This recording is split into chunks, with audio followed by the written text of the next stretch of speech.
नमस्कार, मैं आश्रुति वोहरा, आपका बहुत बहुत स्वागत है हमारे खास बुलेटिन में। शुरुआत करेंगे बड़ी खबरों के साथ। बुरहानपुर में संचालित निजी अस्पताल हकीमी हॉस्पिटल का लाइसेंस और पंजीयन निरस्ती का मामला अब हाईकोर्ट पहुंच गया है, जिस पर कोर्ट के सामने हॉस्पिटल संचालक ने दलील दी है कि स्वास्थ्य विभाग ने नियमों के विपरीत लाइसेंस पंजीयन निरस्त किया है। गौरतलब है कि 11 नवंबर को इसी अस्पताल में एक महिला की इलाज के दौरान मौत हो गई थी। परिजनों ने ही इसकी शिकायत जिला प्रशासन को दी थी, जिस पर कलेक्टर ने एसडीएम की अध्यक्षता में हाई पावर कमेटी गठित कर जांच कराई थी।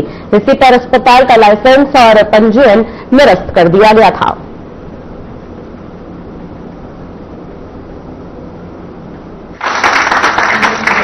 जी, जो एक पक्षीय कार्रवाई हमारी जो 5 तारीख को हुई थी, वो हमारे जो लाइसेंस निरस्त किया गया था, उसकी अपील के लिए हम हाईकोर्ट जबलपुर में गए थे और उसमें हमें ऑप्शन दिया गया था कि आप मेरिट पे ऑर्डर करना चाहते हैं या फिर अपीलिंग अथॉरिटी के पास जाना चाहते हैं। तो हमने लिबर्टी लेकर विड्रॉ किया है अपना केस और हम अपीलिंग अथॉरिटी के पास जाने के लिए हमें रिडायरेक्ट किया है। हमारे गुण दोष पर अपील खारिज नहीं हुई है, जैसा कि बताया जा रहा है, गलत भ्रमित किया जा रहा है।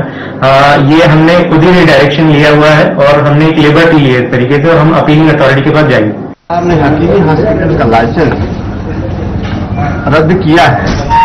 घोर लापरवाही को देखते हुए हाई लेवल कमेटी की जांच आने के बाद माननीय कलेक्टर महोदय ने जांच करवाई। जांच में ये पाया गया कि हकीमी हॉस्पिटल में न प्रॉपर स्पर्ड है, न प्रॉपर कोई मशीनरी है, इसलिए उपचार अधिनियम का और सेवा वर्गीकरण अधिनियम का उन्होंने उल्लंघन किया है। और दूसरा, जांच में ये भी पाया गया कि शासकीय हॉस्पिटल में रेहाना वोहरा स्त्री रोग विशेषज्ञ और नर्सिंग होम भी चलाती है, वो एक्ट के खिलाफ है। इसलिए उनका जो लाइसेंस है सीएमओ के द्वारा रिजेक्ट किया गया। उसी के खिलाफ, इनके आदेश के खिलाफ माननीय उच्च न्यायालय गए थे, लेकिन माननीय उच्च न्यायालय से इनको कोई रिलीफ नहीं मिली। तो आगामी आदेश तक हॉस्पिटल बंद रहेगा? आगामी आदेश तक हॉस्पिटल बंद रहेगा।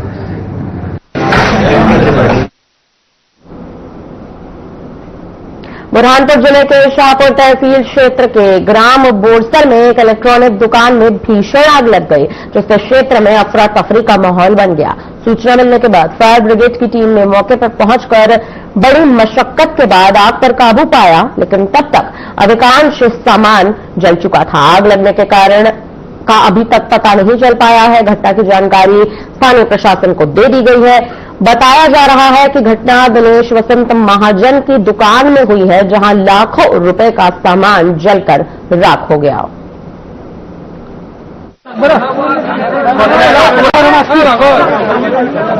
बुरहानपुर जिले के शाहपुर थाना क्षेत्र अंतर्गत ग्राम बोरसल में शनिवार देर शाम करीब 7:45 बजे एक इलेक्ट्रॉनिक दुकान में भीषण आग लग गई। आग की लपटी इतनी भयानक की जनता को सौगात देकर के जाएं, आपसे यही निवेदन। पूरा परिसर तालियों की गड़गड़ाहट से गूंज उठा। बताते चले, इस कार्यक्रम को सफल बनाने में शिक्षकों ने कड़ी मेहनत की है, वहीं बच्चों के उत्कृष्ट प्रदर्शन ने भी आयोजन को यादगार बना दिया।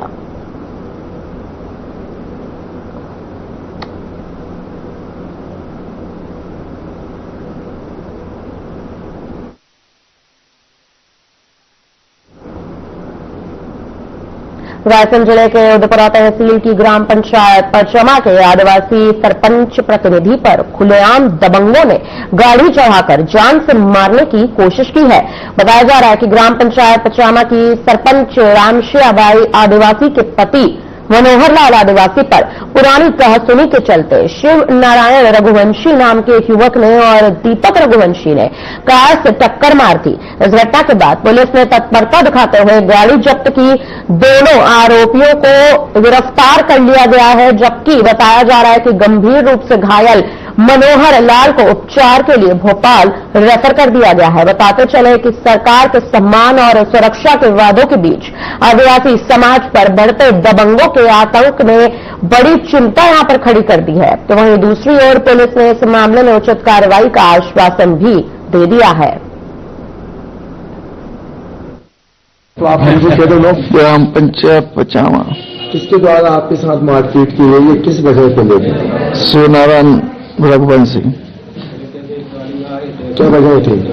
वजह जाती कि रोड ब्लॉक था, बड़ी ट्रक वाली बम पाइप भरे थे और जो गाड़ी लगाए थे वहाँ आगे जान के लगाए थे। तो मैंने उससे कहा भाई तेरी गाड़ी हल्की अगल कर ले, इस पे बहस वही थी। कितने लोगों ने मारा पीटा आपको? मारा पीटा नहीं, बहस भाई, और अब जान टक्कर मार दी। अच्छा, गाड़ी चढ़ा दी? गाड़ी चढ़ा दी डायरेक्ट। कौन सी गाड़ी थी? अब जो समझ में नहीं आई, लाइट में हती मनो गाड़ी हती। तो आपकी चोट कहाँ आई? चोट तो जांग में आई। फ्रैक्चर हो गया था? हाँ, और एक छाती में। कोई पुरानी रंजिश थी क्या? अरे अब तक 15-20 दिन वहाँ है। आप सरपंच पति मनोहर लाल के साथ में थे? हाँ। कहाँ से कहाँ जा रहे थे? हम उदयपुर आए तो पिसवा गए। फिर क्या हुआ? हम घर लौट के जा रहे थे पिसवा के, तो वो ऐसे गाड़ी आ रही थी तो ऐसे हम जा रहे थे, तो उनने हमें मार दी। जानबूझ के मारी है कि अनजाने? जाने बूझ के मार, जब हमने सपा नीचे हैंगे रोड से पटली से। और कौन सी पंचायत में? पचाव पंचायत मैं सरपंच है जी।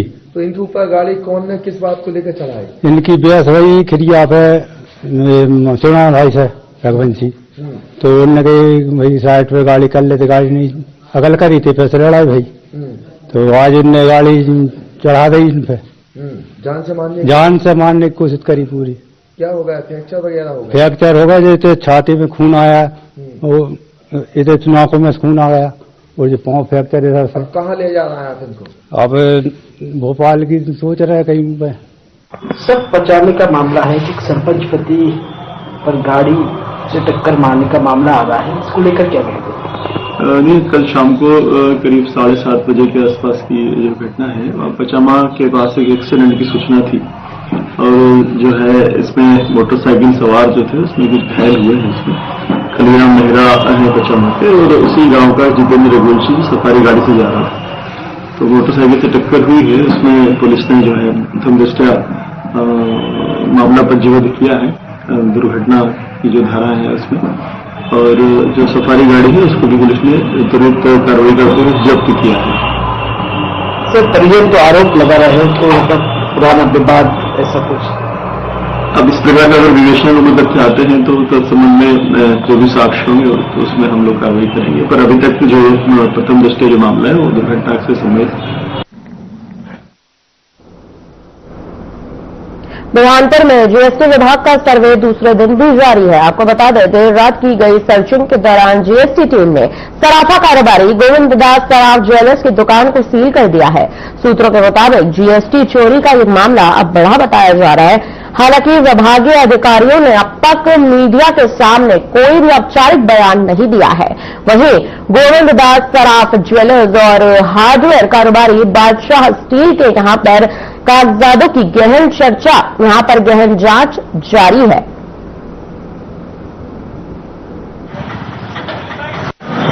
मध्य प्रदेश के बुरहानपुर में हार्डवेयर कारोबारी और सराफा कारोबारी पर जीएसटी विभाग की सर्चिंग जारी है।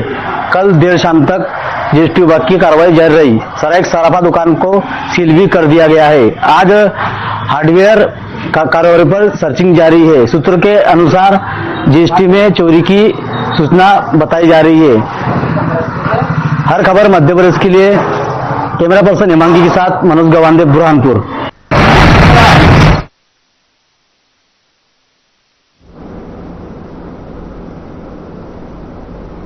बुरहानपुर में जीएसटी विभाग का सर्वे दूसरे दिन भी जारी रहा। बता दें कि शुक्रवार देर रात सर्चिंग के बाद जीएसटी की टीम ने एक सराफा कारोबारी गोविंद दास सराफ ज्वेलर्स को सील कर दिया है। सूत्रों के अनुसार तमाम जानकारियां इस प्रकार से आ रही हैं कि जीएसटी में बड़ी चोरी यहां पर बताई जा रही है। अफसरों ने मीडिया के सामने कोई बयान नहीं दिया है।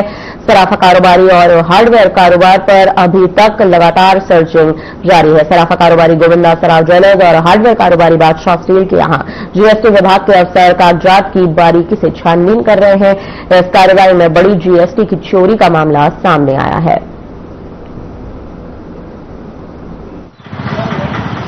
मध्य प्रदेश के बुरहानपुर में हार्डवेयर कारोबारी और सराफा कारोबारी पर जीएसटी विभाग की सर्चिंग जारी है।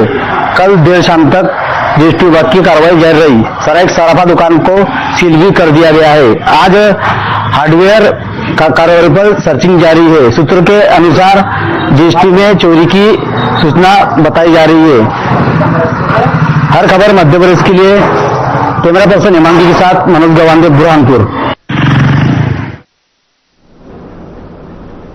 खबर वृंदावन से है। वृंदावन के प्रसिद्ध संत प्रेमानंद महाराज के स्वास्थ्य को लेकर उनके भक्तों में गहरी चिंता दिखाई दी, जिसके चलते मध्य प्रदेश के भिंड जिले के मछंड क्षेत्र स्थित गांड गांव से 3 श्रद्धालु राम नरेश दुबे, लालू यादव और लव कुमार दुबे महाराज के पूर्ण रूप से स्वस्थ होने की मनोकामना को लेकर भिंड से वृंदावन तक लगभग 400 किलोमीटर की पदयात्रा पर निकले हुए हैं।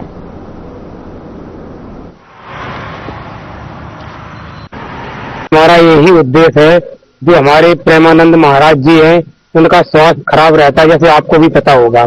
मैं चाहता हूँ उनका स्वास्थ्य अच्छा हो जाए, उनका स्वास्थ्य ठीक हो जाए, इसीलिए हमने ये यात्रा निकाली है। हम बांके बिहारी जी से प्रार्थना करेंगे उनके स्वास्थ्य के लिए, और इसके बाद हम बरसाने भी जाएंगे, राधा रानी से भी प्रार्थना करेंगे उनका स्वास्थ्य ठीक हो जाए, क्योंकि हमारे भारत को उन जैसे गुरु की अभी हमारे भारत को बहुत जरूरत है, क्योंकि उनके जो वचन है मतलब दिल को छू जाते हैं। हमारा यही उद्देश्य है कि हम प्रेमानंद महाराज का जो स्वास्थ्य खराब रहता है, तो हम उनकी आस्था पे जा रहे हैं कि वो हमारे ठीक हो जाए और सदा सुखी रहे और उनकी हमारे ऊपर ये कृपा बनी जाए। बहुत आनंद आया। जो प्रेमानंद महाराज की फोटो देखते हैं तो उनसे लाखों लोग हमसे मिल चुके और कहते हैं कि बस मिले जुले सब नाश्ता जो कार्यक्रम में सब व्यवस्था करते जा रहा है, हम हाथ पे जोड़ते जा रहे हैं कि हमारे पास आपकी इच्छा ही बनी रहा, ऐसी बहुत बाकी बिहारी राधे रानी की कृपा बनी रहा।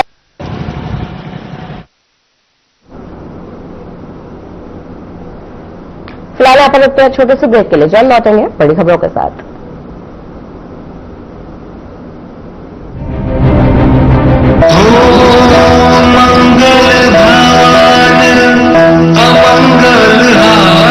नमस्कार। अयोध्या में जब रामलला के मंदिर पर पीएम मोदी और संघ प्रमुख मोहन भागवत ने ध्वजारोहण किया, तो इससे सिर्फ एक मंदिर ही नहीं बल्कि एक नए युग का द्वार खुला। आसमान भी स्वागत में कहने लगा, राम नाम की लो कभी बुझती नहीं। और अब उसी विश्वास की अग्नि हजारों किलोमीटर दूर गोवा में फिर से जग उठी है। गोवा की घाटियां, पहाड़ियां, समुद्री हवाएं सब ने फिर से जय श्री राम का जय घोष किया है। राम केवल मंदिरों में नहीं, राम तो हर उस दिल में बसे हैं जो सच्चाई के रास्ते पर चलता है। जहां राम का नाम गूंजता है वहां डर नहीं, विश्वास फैलता है। गोवा के दक्षिण में गोकर्ण जीवोत्तम मठ में पीएम मोदी ने भगवान श्री राम की 77 फीट ऊंची भव्य कांस्य प्रतिमा का अनावरण किया। ये सिर्फ एक मूर्ति नहीं बल्कि दुनिया की सबसे ऊंची भगवान श्री राम की प्रतिमा है, जिसे बनाया है वही महान मूर्तिकार राम सुतार, जिन्होंने स्टैच्यू ऑफ यूनिटी को डिजाइन किया था। Great monuments are not built with metal और stone, they are built with belief, culture and a timeless legacy. जब पर्दा हटकर प्रतिमा सामने आई तो 77 फीट ऊंची प्रभु श्री राम की छवि कह रही थी, राम आज भी है और हर युग में धर्म की रीढ़ बनकर खड़े रहेंगे। पणजी से लेकर दक्षिण गोवा तक हर तरफ बस एक ही धुन, जय श्री राम। पीएम मोदी ने कहा, आज भारत सांस्कृतिक पुनर्जागरण के दौर से गुजर रहा है। अयोध्या में राम मंदिर, काशी विश्वनाथ धाम का पुनर्निर्माण, महाकाल महालोक का विस्तार, ये सब एक ही बात कहते हैं, India is reconnecting with its spiritual roots. Ayodhya में राम मंदिर का पुनर्स्थापन, काशी विश्वनाथ धाम का भव्य पुनरुद्धार और उज्जैन में महाकाल महालोक का विस्तार, ये सब हमारे राष्ट्र की उस जागरूकता को प्रकट करते हैं जो अपनी आध्यात्मिक धरोहर को नई शक्ति के साथ उभार रही है। समय बदला, युग बदले, लेकिन राम का नाम वही रहा, और जो नाम युगों से अटूट है वह भविष्य को भी मजबूत बनाता है। 550 साल पुराने इस जीवोत्तम मठ ने अनगिनत तूफानों और संस्कृतियों को बदलते देखा है और अपनी मूल पहचान कभी नहीं छोड़ी। इसीलिए आज भी यह परंपरा और आधुनिकता के बीच एक मजबूत सेतु बनकर खड़ा है। Roots keep you grounded, traditions take you forward. PM Modi ने इस अवसर पर देश से लो संकल्प लेने को कहा। जल संरक्षण, पौधारोपण, स्वच्छता, स्वदेशी, देश दर्शन, प्राकृतिक खेती, स्वस्थ लाइफस्टाइल, योग, खेल और जरूरतमंद की मदद। प्रभु श्री राम के आदर्श सिर्फ इतिहास नहीं, हमारी पहचान है, और जहां पहचान जागती है वहां राष्ट्र आगे बढ़ता है। राम आज भी प्रेरणा है, राम कल भी समाधान होंगे। जहां राम के नाम से सांसें जुड़ी हों वहीं देश को पहचान मिलती है, यानी आत्मविश्वास, गर्व और एकता। अब जब गोवा की घाटियों में राम का स्वर गूंज उठा है तो हर भारतवासी का धर्म है कि अपनी जड़ों को याद रखना, संस्कृति को समझना और आने वाली पीढ़ियों के लिए वो विरासत बचाए रखना जो समय के तूफानों में भी टिके रह सके। राह कठिन हो तो याद करना बस एक नाम, हर संकट में ढाल बने हैं हमारे प्रभु श्री राम। जय श्री राम।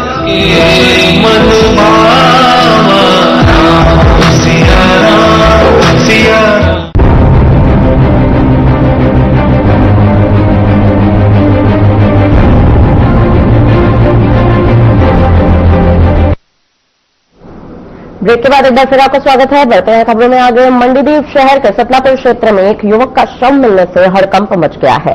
इस दौरान मृतक की पहचान टिल्लू के रूप में की गई है, जो पूर्व में ऑटो चलाने का काम किया करता था। वहीं घटना की सूचना मिलते ही एसडीओपी और थाना स्टाफ घटना स्थल पर पहुंचे। शव को कब्जे में ले लिया गया है। मामले की जांच यहां पर शुरू कर दी गई है। लगातार बताया जा रहा है पुलिस प्रशासन इस मामले को इस हत्या को कहीं न कहीं इसका कारण पता लगाने की कोशिश कर रही है। हर पहलू को अलग तरीके से यहां पर परखने की कोशिश की जा रही है। जांच में पुलिस जुट चुकी है।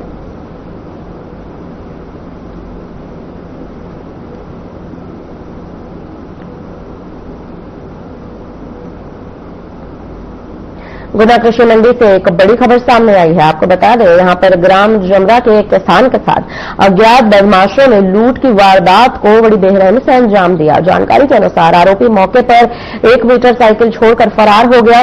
सूचना मिलते ही यहां पर पुलिस मौके पर पहुंची। जांच में पुलिस जुट चुकी है। इसी दौरान आपको ये बता दें कि मोटरसाइकिल लेने के लिए एक नाबालिग वहां पर पहुंचा, जिसने इस बात का दावा किया कि ये उसकी गाड़ी है और उसके पिता पुलिस विभाग में काम करते हैं।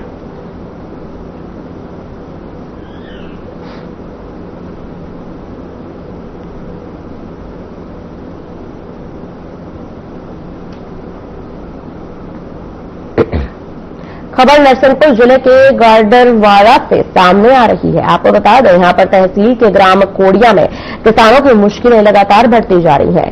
निस्तार के पानी के लगातार भरे रहने के कारण लगभग 50 से 60 एकड़ खेतों में जलभराव की स्थिति बनी हुई है, जिससे किसानों का जीवन अस्त व्यस्त हो चुका है। किसानों ने पिछले 5 वर्षों से प्रशासन के अलग अलग विभागों, अनुविभागीय राजस्व अधिकारी और कलेक्टर कार्यालय के चक्कर काटकर अपने खेतों में फसल बोने का अधिकार मांगा, लेकिन अब तक कोई भी ठोस कार्रवाई नहीं हुई। परेशान किसानों ने 7 दिन का अल्टीमेटम देने के बाद भूख हड़ताल शुरू कर दी।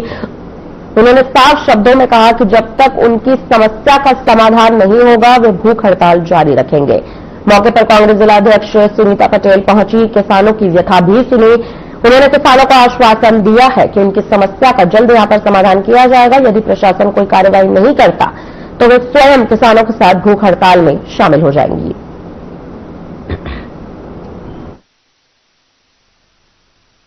किन मांगों को लेकर आप धरने पर बैठे हुए हैं? आगे जो ग्राम पंचायत विस्तार का पानी वो हम लोगों के खेत में भरा रहा है, उस मांग को लेकर हम लोग धरना पर बैठे। आपने ज्ञापन दिया था तब उस समय क्या ज्ञापन हमारा सन 17 चल जाए, जिसमें 21 से ज्यादा चल रहा है। कलेक्टर मैडम के पास भी गए, एसपी मैडम के पास भी गए, तहसीलदार मैडम के पास गए, 3-4 बार वो आ चुकी है, इस बार दे चुकी, इस साल अभी भी इस बार देख चुके कम से कम 3-4 दिसंबर। यदि आपकी मांग पूरी नहीं होगी तब क्या करेंगे आप? कब तक बैठेंगे यहाँ पर? जब तक हमारी मांग पूरी नहीं हम बैठेंगे। कितने साल से परेशान है, उन्होंने कई बार लेटर दिए, अधिकारियों से मिले, लेकिन आज तक जब उनकी समस्या का समाधान नहीं होगा। दादा कितने साल से सभी 2021 से लिखा पढ़ी कर रहे हैं, बोल रहे हैं।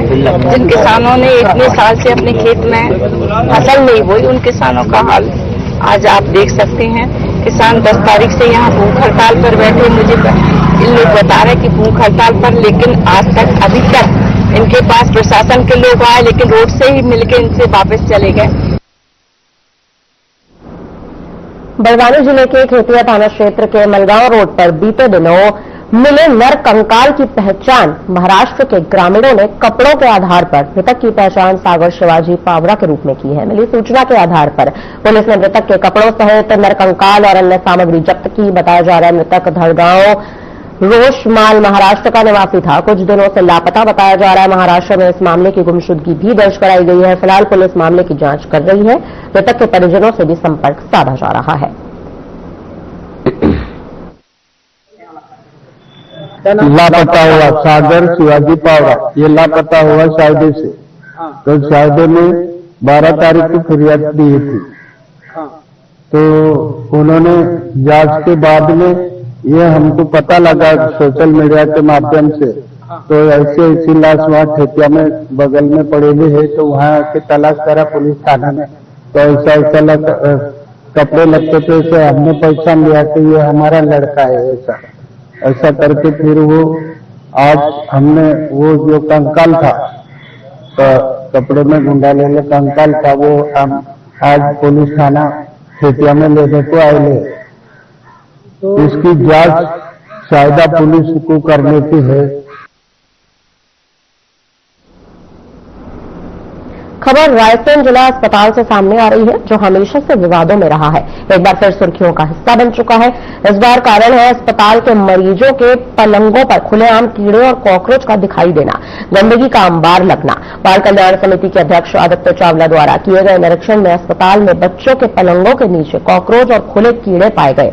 अस्पताल के विवादित civil surgeon doctor Yashpal Singh Balyan की कार्य प्रणाली पर सवाल उठ रहे हैं, क्योंकि उनका चार्ज संभालने के बाद से अस्पताल की व्यवस्थाएं लगातार बिगड़ती जा रही है और वे ज्यादातर अपने घर से ही अस्पताल चला रहे हैं।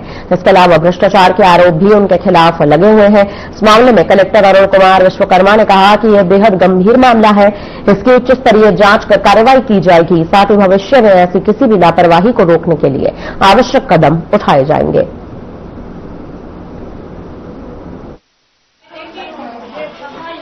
अस्पताल का मामला जो आपके द्वारा संज्ञान में लाया गया है, इसमें पेस्ट कंट्रोल संबंधित जो सिविल सर्जन है उनको कराने के लिए निर्देशित करेंगे।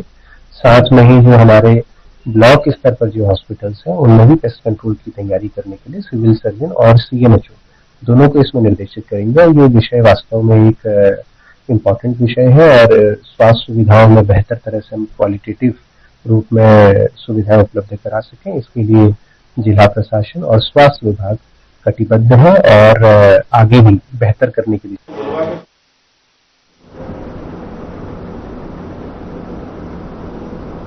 नरसिंहपुर जिला न्यायालय परिसर में नेशनल लोक अदालत का शुभारंभ विधि विधान से दीप प्रज्वलित कर किया गया। लोक अदालत का उद्देश्य नागरिकों को त्वरित, सरल और सुलभ न्याय प्रदान करना है। नेशनल लोक अदालत में विभिन्न प्रकार के मामलों का आपसी सहमति से निपटारा किया जाएगा। इनमें दीवानी-वाद, वैवाहिक विवाद, मोटर दुर्घटना के मामले, बैंक रिकवरी और चेक बाउंस से जुड़े प्रकरण शामिल हैं। शुभारंभ अवसर पर कलेक्टर श्रीमती रजनी सिंह, अतिरिक्त पुलिस अधीक्षक संदीप भूरिया, मुख्य नगरपालिका अधिकारी नीलम चौहान सहित विभिन्न विभागों के अधिकारी और कर्मचारी मौजूद रहे।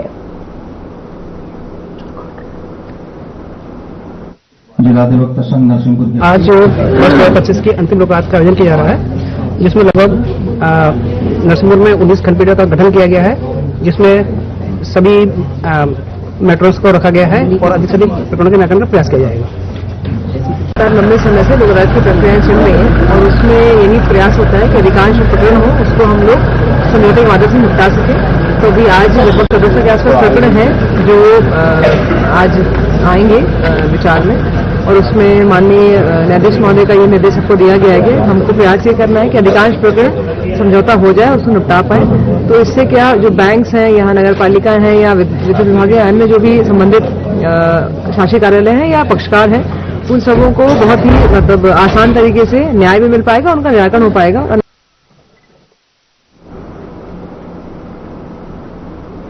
फिलहाल हमारी तरफ से इतना ही। मुझे दीजिए इजाजत। नमस्कार।